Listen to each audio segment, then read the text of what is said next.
사랑하는 반생 여러분 모두 평안하셨습니까? 작년 교과 제8과입니다. 의로운 삶을 위한 지혜입니다. 제7과가 어떤 내용을 공부했는지 혹시 여러분 기억하십니까? 주의 인자는 하늘에 이르른다고 하는 제목으로 저희들이 살펴보았죠. 그 하나님의 은혜를 우리가 인지하든지 인지 못하든지 간에 하나님께서는 하늘 높은 보좌에 계셔서 우리를 살펴주시고 은혜를 베풀어 주신 그런 내용을 저희들이 살펴보았습니다. 이 땅에서 우리가 삶을 살아갈 때 의롭게 살아가는 것은 분명한 우리의 목표입니다. 그 의로운 삶을 위한 지혜가 무엇인가 오늘 저희들이 살펴볼 터인데요.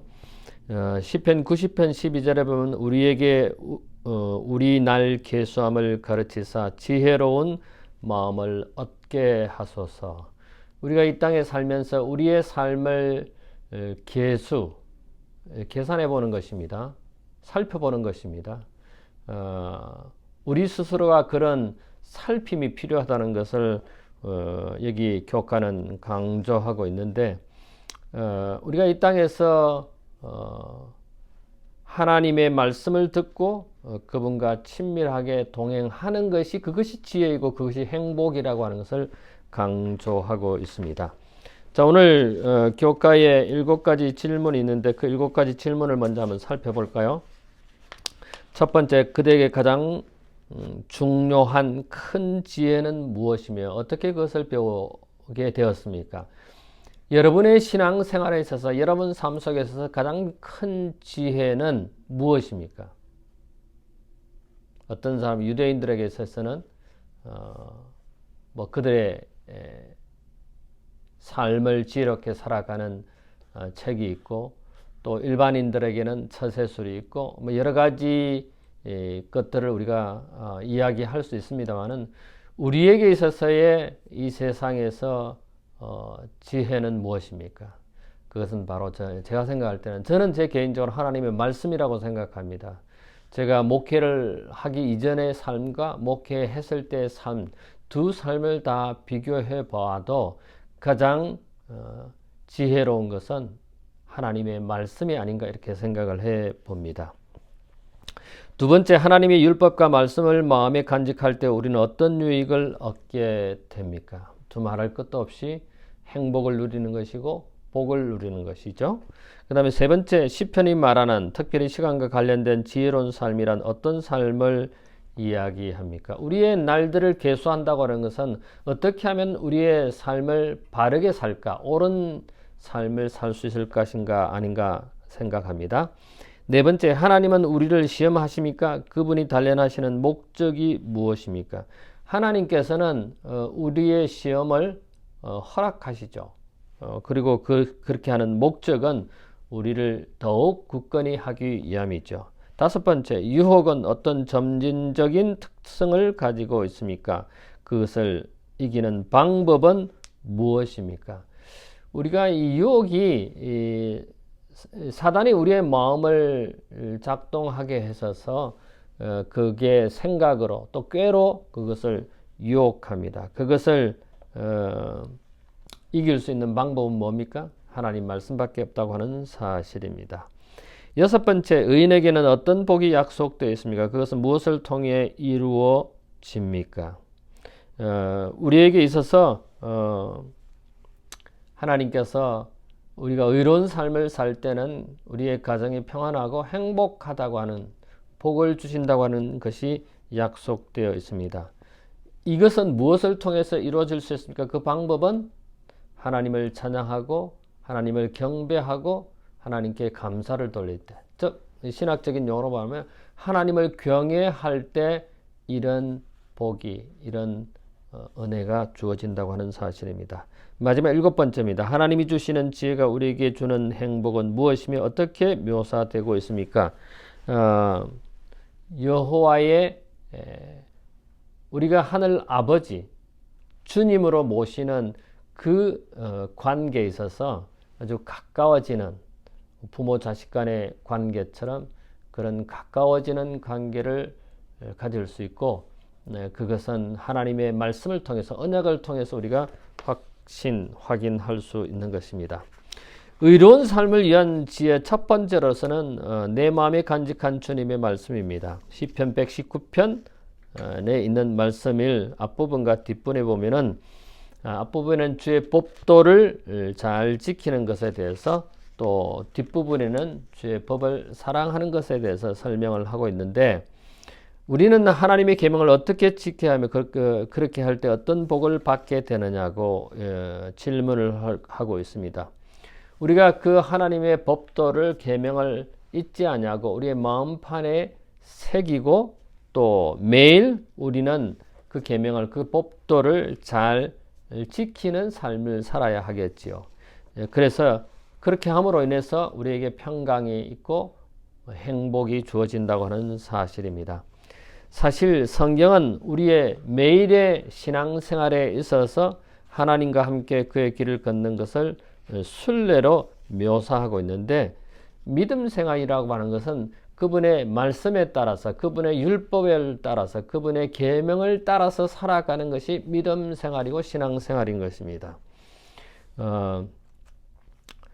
예수님께서는 그분의 삶 속에서 하나님의 말씀의 능력을 어떻게 실천했습니까? 우리가 성경에 보면은 예수님께서 사복음서에 보면은 시험을 당할 때, 유혹을 당할 때 언제나 뭐라고 말씀하셨습니까?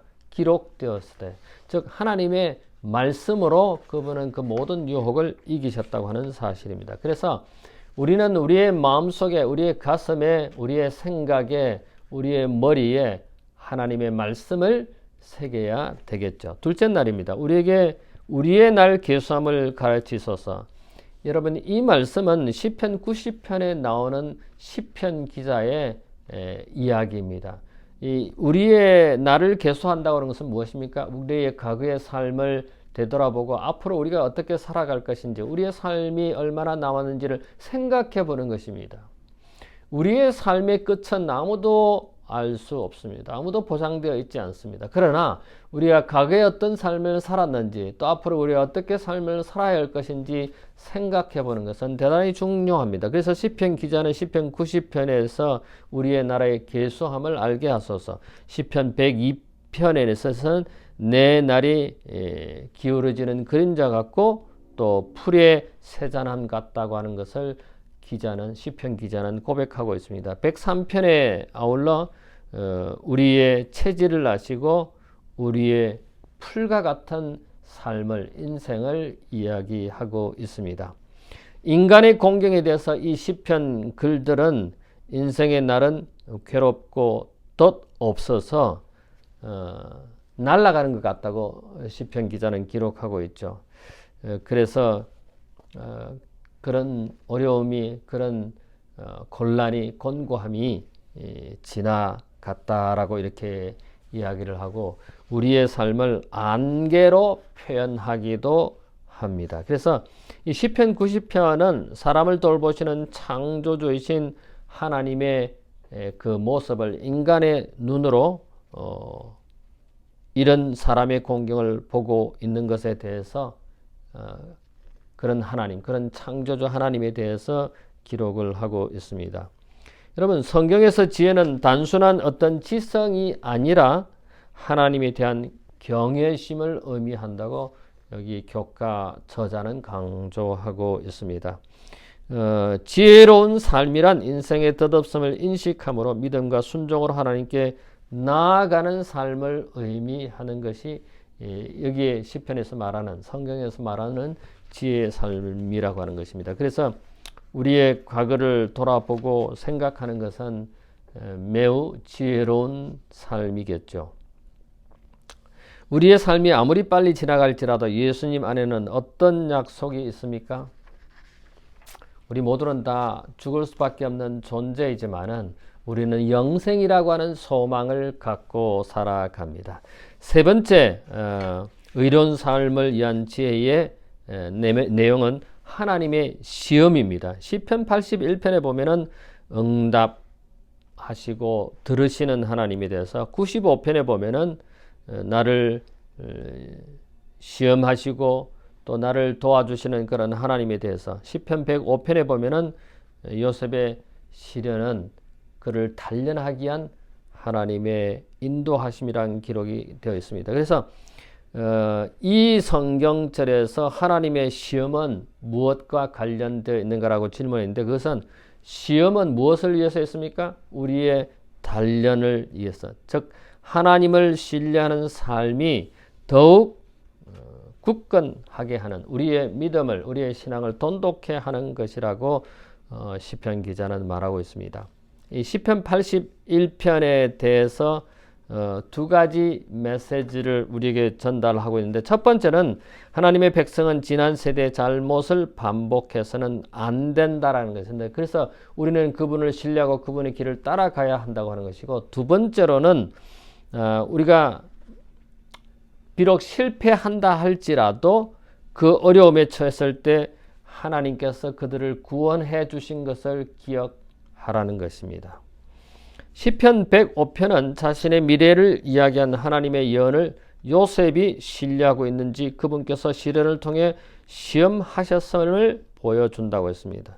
여러분 이 단련이라고 하는 것은 이 용암로에 온갖 쇠들을 집어넣어서 그거를 이 쇠를 끓이지 않습니까? 그래서 그 불순물을 제거하는 것이 단련입니다. 재련입니다. 그래서 여기 이 단련이라고 하는 단어는 제거, 정제, 정화라고 하는 의미가 표현되어 있습니다. 하나님께서 우리를 시험하시는 것은 용광로에 그 불을 지펴서 뜨겁게 해서 녹여서 불순물을 제거하는 것처럼 우리를 시험을 허락하시는 것은 시험에 들게 하는 것은 우리를 단련하기 위함이라고 하는 사실입니다. 근데 이 시험도 두 가지 시험이 있습니다. 하나는 유혹하는 시험이 있고 하나는 단련하는 시험이 있습니다. 유혹하는 시험은 사단이 에덴 동산에서 아담과 하와에게 했던 그런 시험이었고 단련하는 시험은 요셉이 보디발의 집에 가서 어려움을 당하는 심지어 감옥에까지 갇히는 그런 어려움을 겪었지만 그것은 요셉을 단련하기 위한 하나님의 시험이라고 하는 것을 우리는 잘 알 수 있습니다. 자, 네 번째 날입니다. 악한 길의 속임수입니다. 시편 141편에는 이 시편 기자는 안과 바깥 모든 상황에서 유혹받는 것으로부터 보호해달라고 하는 그런 기도가 기록되어 있습니다. 우리의 인생에 있어서 안과 밖의 것을 보호해달라고 기도한다고 시편 기자는 말했는데 실질적으로 우리는 두 가지를 조심해야 됩니다. 하나는 입이고 하나는 마음 혹은 생각입니다. 우리가 특별히 이 입술에 우리 말의 자제력을 달라고 하나님께 기도해야 된다고 저는 생각합니다. 말을 잘못해서 실수해서 어려움을 겪는 경우가 참 많죠. 그리고 우리의 마음에 대쟁투가 일어나는 악과 선의 대쟁투의 장소가 우리의 마음, 우리의 생각일 수도 있습니다. 그래서 우리의 마음을 지키게 해달라고 그리고 하나님을 전적으로 신뢰하게 해달라고 끊임없이 드리는 기도가 필요합니다. 시편 1편 1절에 보면은 여기에 악인의 죄에 대해서 또 죄인의 길에 대해서 오만한 자리에 대해서 앉지 말고 서지 말고 그 길을 가지 말라고 이야기하고 있습니다. 사실 유혹은 갑자기 큰 유혹이 온다면은 우리가 방어하는 자세를 취하겠지만은 이 유혹은 죄는 조금씩 점진적으로 우리를 넘어뜨린다고 하는 사실입니다. 조그마한 데서부터 출발해서 큰 것에 이르기까지 우리는 거기에 제가 처음에 말씀드렸던 것처럼 크게 유혹이 온다면 우리가 방어하는 자세를 취하겠지만은 조그마한 것에서부터 시작돼서 이것이 점점 커져서 우리를 유혹하고 넘어뜨린다고 하는 사실입니다. 여기 시편 141편에 보면은 유혹의 점진적 성격을 첫 번째 마음이 악을 향해 기울어지고 그 다음에 두 번째는 그것이 반복되고 세 번째는 그 악인의 진수성찬에 참여하고 않는다는 것입니다. 그래서 바늘 도둑이 소 도둑 된다는 말이 있죠. 조그만 죄가 점점 발전해서 큰 도둑이 된다고 하는 것처럼 이 악한 길도, 이 속임수도, 유혹도 처음에는 조그마하고 처음에는 진실인 듯 아닌 듯 조그만 데서부터 출발해서 점점 커진다고 하는 사실입니다. 에덴 동산에서 제일 처음에 의심하게 되고 그 다음에 그것을 선택하게 되고 그것을 먹게 됨으로써 죄를 짓게 되는 것이죠. 우리가 조심해야 되는 것은 듣는 것도 조심해야 되는 것지만 말하는 것도 조심해야 한다고 하는 사실은 분명한 사실입니다. 자, 우리가 의로운 삶을 위한 지혜 다섯 번째는 의로운 삶의 축복입니다.